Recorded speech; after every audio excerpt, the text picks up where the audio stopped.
क्या होता अगर परशुराम साइबरपंक दुनिया में जन्म लेते? नियॉन रोशनी वाली सड़कों पर उनका पारंपरिक फरसा अब प्लाज्मा एक्स बन गया था। ये सिर्फ भौतिक चीजों को नहीं काटते थे, बल्कि डिजिटल रियलिटी को भी मिटा देते थे।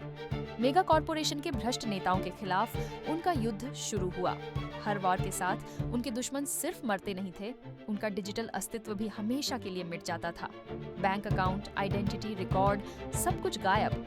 लेकिन जब तीसरा मेगा कॉर्प लीडर मिटा, पूरा डिजिटल इकोनॉमी क्रैश हो गया। करोड़ों लोगों की नौकरियां चली गईं, सिस्टम फेल हो गया। परशुराम को एहसास हुआ कि न्याय की तलाश में उन्होंने पूरी दुनिया को तबाह कर दिया था। कभी-कभी सच्चा न्याय सबसे बड़ा विनाश बन जाता है।